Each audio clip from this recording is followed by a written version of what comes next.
Hello hello বন্ধুরা, everyone, সবাই কি তোমরা সবাই করছো? কি আর আমি করছো? তো এই যে সকাল আর সকাল একটু এই স্নান দেখো করে আমি একটু রেডি হচ্ছি। সাজুগুজু তো করতেছি। তো কোথায় তোমরা যাব নিশ্চয়ই ভাববে তোমরা দেখতে থাকো আমি কোথায় কোথায় যাই। যাবে? তো এই এই দেখো যে আমাদের আমাদের এদিকে এদিকে যা প্রচণ্ড রোদ রোদ পড়েছে। উঠেছে।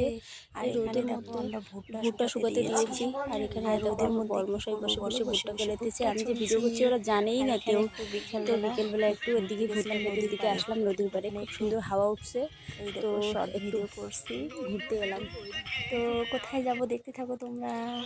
তো তো এখানে আমরা বিয়েবাড়ি এই যাওয়ার দেখো জন্য ফেসিয়াল রেডি হচ্ছি। করতেছি। ফেসিয়াল একটি অনুষ্ঠানে তো ঝটপট অনুষ্ঠানে যাব, তাই ফেসিয়াল এখানে করতেছি। ফাইনালি তো চলে বাড়িতে আসলাম এখানে করে আশীর্বাদে। আসলাম, এই যে একটা ঝটপটে সব আশীর্বাদ থেকে বাড়ি চলে আসলাম। দুঃখের কথা বন্ধুরা, কেননা এখানে ফুল ভিডিওটা দেখো, ছোট্ট তোমাদের থেকে খুব বাবা ভালো মা লাগবে।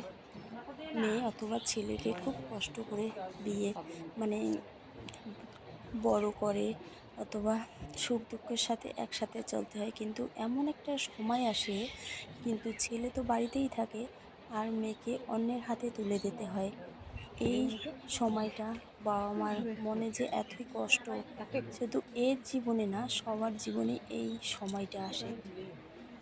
তো তোমরা সবাই এখানে একে একটু আশীর্বাদ করো, যাতে আগামী দিনগুলো ভালো থাকতে পারে অথবা কাটাতে পারে। তো তোমরা সবাই ভালো থেকো। তো আজকে আমি ছোট্ট একটু মিনি ব্লগ তোমাদের সাথে শেয়ার করলাম। তো কেমন হয়েছে ভিডিওটা কমেন্টে জানিও। আবারও নিয়ে আসবো নতুন একটা ভিডিও। তোমরা দেখতে থাকো, কমেন্টে জানাও। মামি লাভ ইউ, টাটা। সবাই ভালো থেকো, সুস্থ থেকো।